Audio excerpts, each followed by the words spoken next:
With that said and done, again I say it is a great pleasure to be with you here today and to be part of the conversation that we shall be having. I want to begin by thanking the Hindu Council for convening this meeting, and you are all here for agreeing to attend. Indeed, the Asian and the Hindu community in the Pacific have been part of the rich Kenyan history.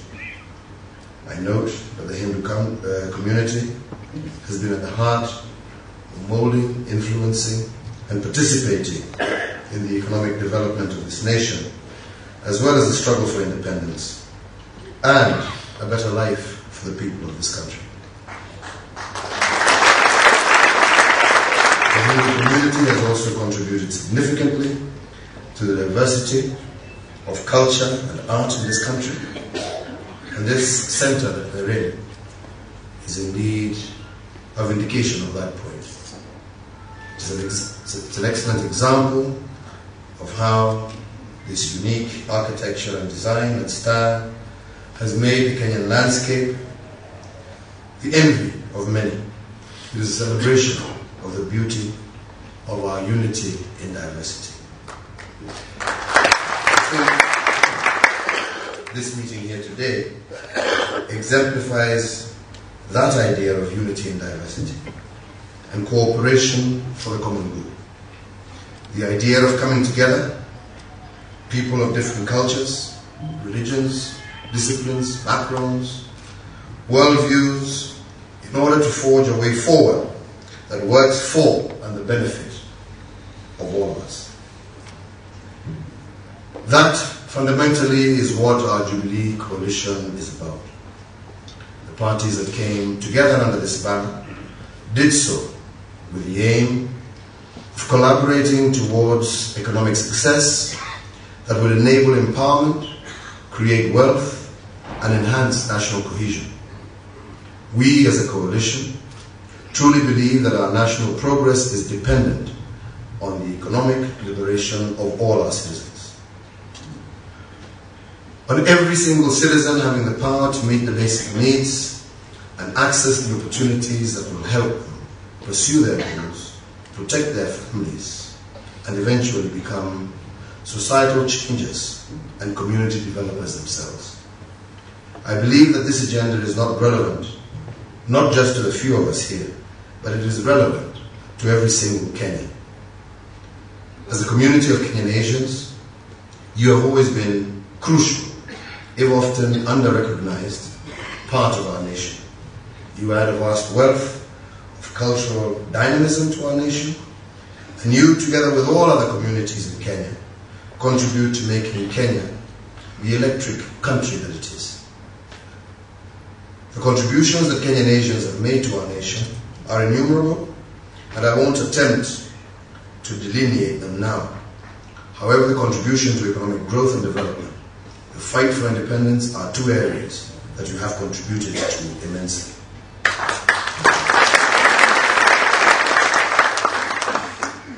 I will also recognize that relations between the government and the community have not always been smooth. Today, I want to outline a few of the promises that the Jubilee Coalition has made that are relevant to ensuring the needs of every community are adequately represented by government and reflected within the framework of our national policy.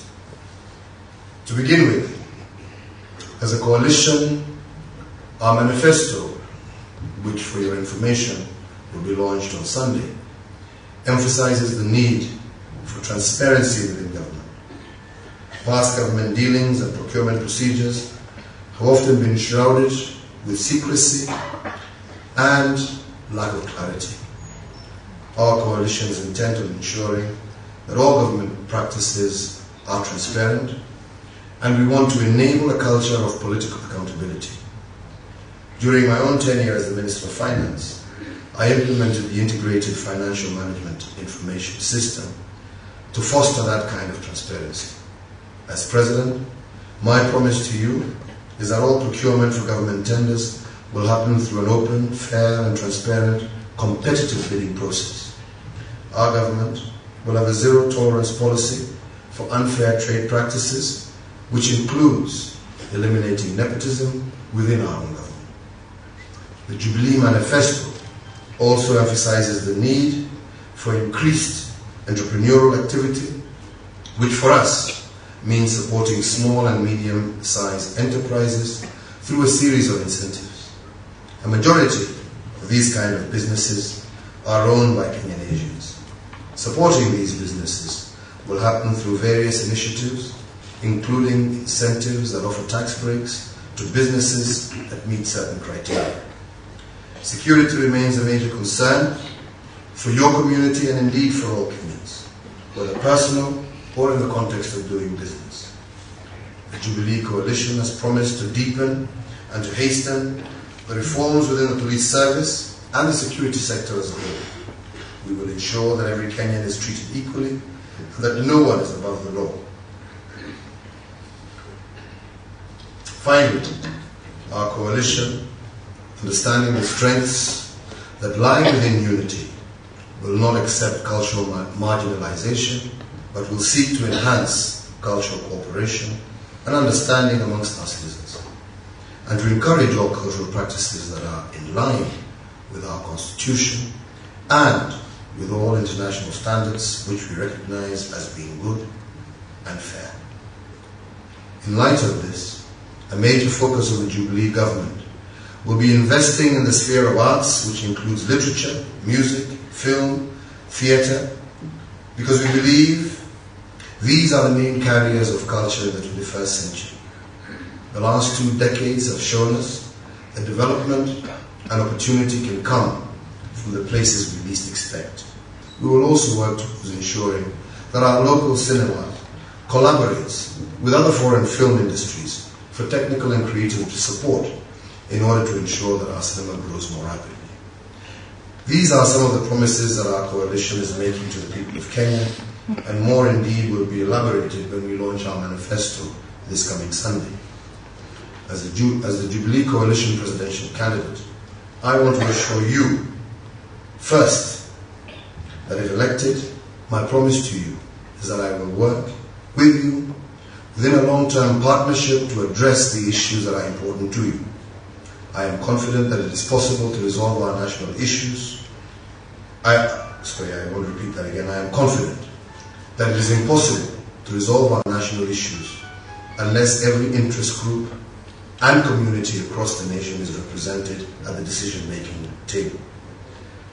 I therefore pledge to work with interest and lobby groups that represent the needs within this particular community, to listen keenly to their solutions and to ensure that they are fairly analyzed and implemented.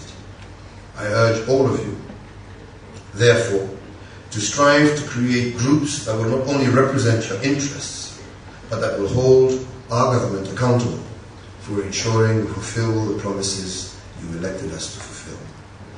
Lastly, as mentioned, I extend indeed my personal invitation for you to join the Jubilee Coalition as it launches its manifesto this Sunday, the 3rd of February, starting at 2 p.m. at the Kasarani Gymnasium. Brothers and sisters, this is our nation. I look forward to working with you to realize our every potential and dream as individuals, as communities, but most importantly, as a nation called Kenya. For those few and deep remarks, we are here to answer your questions. As I have stated, ours is going to be a transparent and open government. We believe that the lack of that openness, the lack of that transparency, is also largely responsible for a lot of the problems that we have had. We also believe, like I said, that lack of inclusiveness has been a major contributing factor. This is a country that has great potential. This is a country that can go far.